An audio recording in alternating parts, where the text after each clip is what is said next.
बिहार में जातिवाद पर ही पार्टी है, चाहे राजद हो, चाहे जदयू हो, चाहे समता पार्टी हो, चाहे बीजेपी हो। उस पर आप क्या कहना चाहेंगे सर? ये सत्य कथन है आपका सर। आपके चैनल को इतनी सत्य बात खुलासा करने के लिए आपके चैनल को मैं धन्यवाद देता हूं। नमस्कार, अभी आप देख रहे हैं अपना बिहार एक्सप्रेस न्यूज। जहां पर ने हम पहुंचे हैं वो मधुबनी जिला बावोरी प्रखंड है। मैं आपको बता दूं, आज एक बलिष्ठ जो जन स्वराज पार्टी आप जानते होंगे जो बिहार में छा गई है, जो हर गांव, हर बच्चा, हर मोहल्ला में जन स्वराज की नाम जानते हैं। जन स्वराज क्या है, जन स्वराज का उद्देश्य क्या है, मैं कई मैटरों पर बात करेंगे। हमारे साथ वरिष्ठ कार्यकर्ता जिला प्रभारी बैठे हुए हैं। सबसे पहले सर, अपना बिहार एक्सप्रेस चैनल में आपका स्वागत है और अपना परिचय दें। आपका भी हार्दिक स्वागत। आप इंटरव्यू के लिए यहाँ पहुँचे, मैं आपके चैनल को कोट कोट धन्यवाद देता हूँ। मेरा नाम प्रशंस कुमार पांडे है। मैं मधुबनी जिला अंतर्गत बाबूबढ़ी प्रखंड का निवासी हूँ। मैं विगत समय से समता पार्टी से लेकर के जनता दल यू तक का, समता पार्टी का राज्य परिषद का सदस्य से लेकर के विभिन्न पदों पर रहा।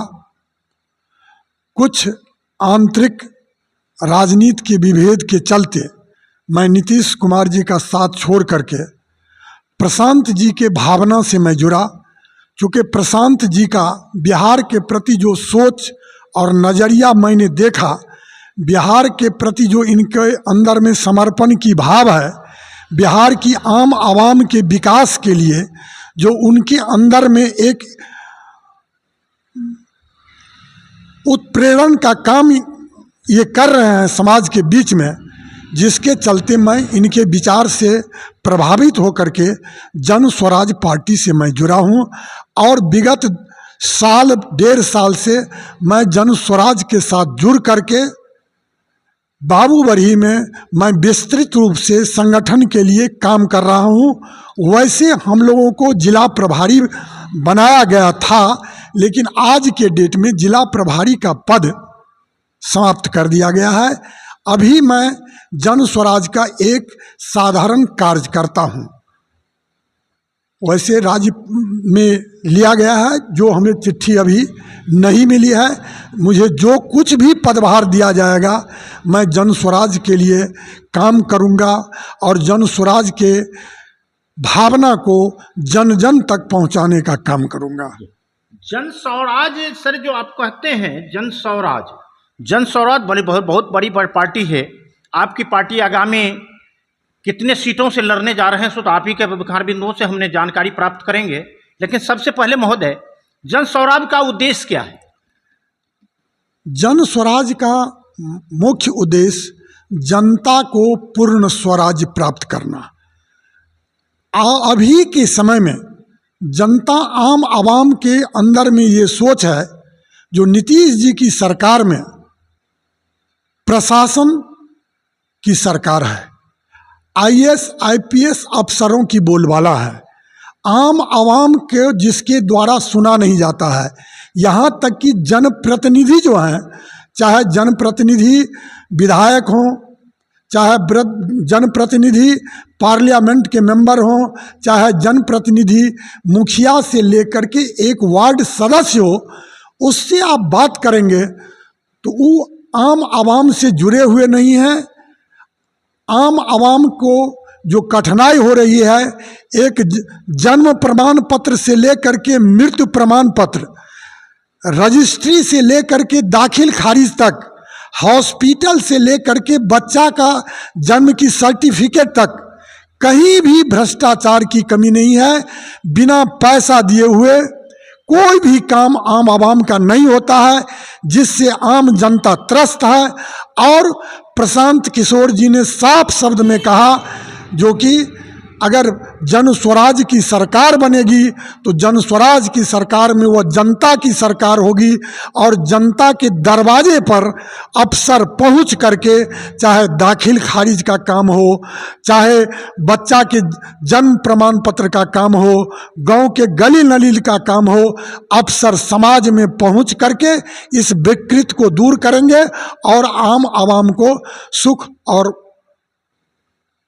कि रास्ता के लिए काम करेंगे। जी सर, ऐसा है जो आपने कहा जन स्वराज हर गांव-गांव तक पहुंचेंगे। जब जन स्वराज का सरकार बनेंगे तो हर आवाम को हर सुख सुविधा गांव घर घर में जाकर के मिलेगा। लेकिन सर आगामी चुनाव 2024-25 में जो आने जा रही है उसमें आपकी जन स्वराज कितने सीटों से लड़ रहे हैं और क्या मुद्दा होगा उनका? हमारी जन स्वराज पार्टी किसी भी पार्टी से समझौता नहीं करेगी। 243 सीट पर हम लोग चुनाव लड़ेंगे और जिसमें प्रत्येक जिला से कम एक महिला को निश्चित रूप से उम्मीदवार बनाया जाएगा।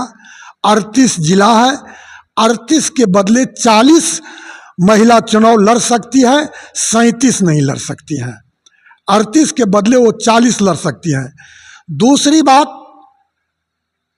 हम लोग जात विहीन समाज का निर्माण करना चाहते हैं, जिसके चलते ये लोग बोली में बोलते हैं जो कि जिसकी जितनी संख्या भारी उसकी उतनी हिस्सेदारी, लेकिन हमारे नेता ने साफ और स्पष्ट शब्दों में कह दिया है जो चाहे कोई भी जात का होगा, जिसकी जो हिस्सेदारी है, जिसकी जो सोच है, जिसका जो जनता पर पकड़ है, उसके मुताबिक हम लोग चुनाव लड़ाएंगे और चुनाव ऐसे व्यक्ति को लड़ाएंगे जो नवीन और स्वच्छ छवि का आदमी है।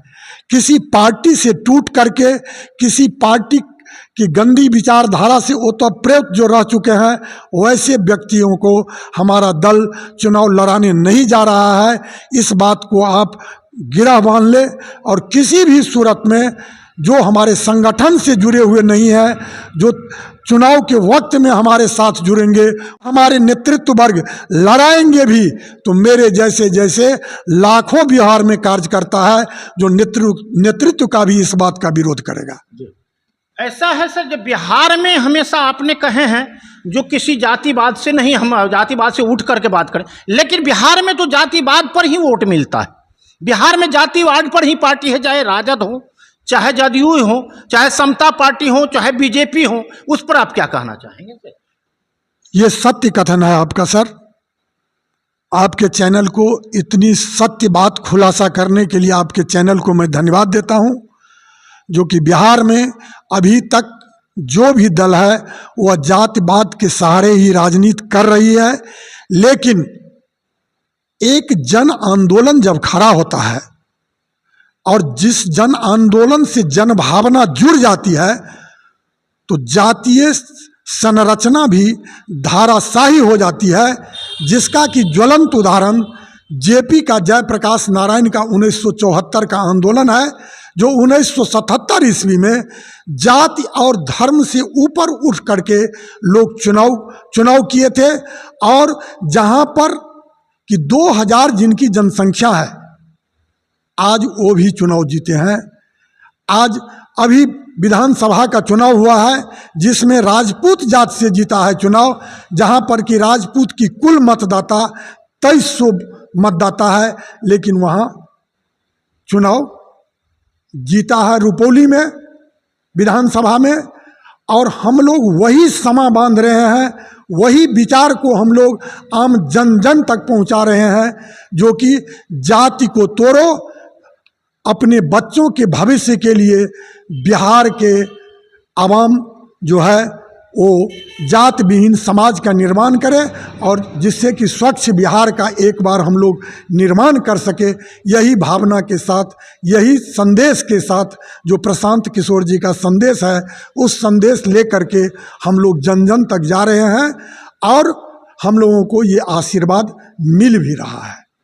सर ऐसा है, जब प्रशांत किशोर जी ने क्या आपको बेहतर आगामी चुनाव में अपने जो उनका जो उम्मीद है, उनकी जो ऊंचाई पर चढ़ने के, शिखर की ऊंचाई पर चढ़ने के लिए प्रयास कर रहे हैं, क्या चढ़ पाएंगे?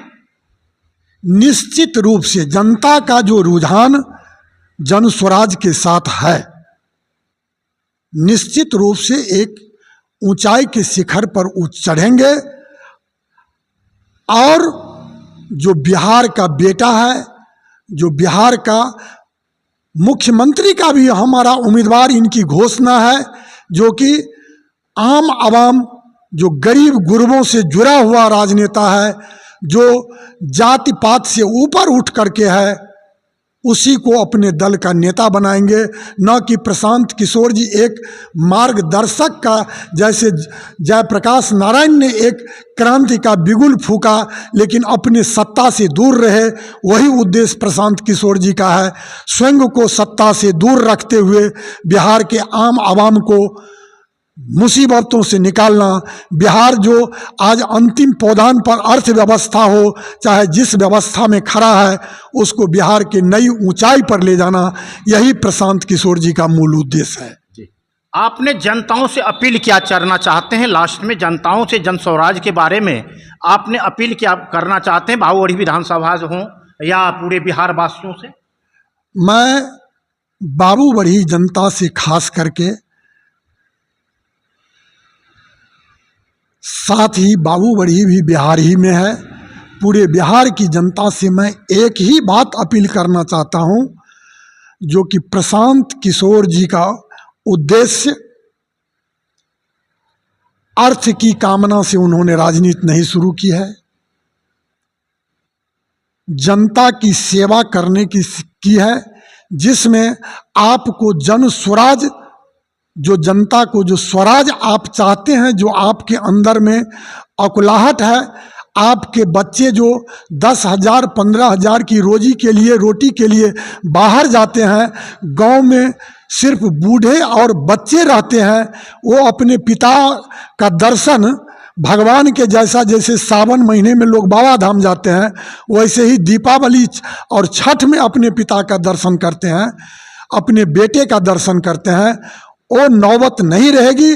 15,000 और 20,000 की प्रत्येक व्यक्ति की कमाई का इंतजाम बिहार के सरजमीन पर किया जाएगा। आम आवाम का जो समस्या है, जितने भी चाहे दाखिल खारिज की, चाहे थाना की, चाहे ब्लॉक की, वो सारी समस्या आपको अपने घर में सोल्व होगी। एक बार मैं अपील करता हूं बिहार के आम आवाम से, जो प्रशांत किशोर जी पर विश्वास करके आप लोग इनके हाथ को मजबूत कीजिए और बिहार को विजय बना करके, बिहार को देश में अग्रगणी राज्य जो था उसको बनाने का कोशिश कीजिए। धन्यवाद। अभी आप देख रहे थे अपना बिहार एक्सप्रेस न्यूज, बाबूगढ़ी प्रखंड से संवाददाता रामचंद्र जी का रिपोर्ट।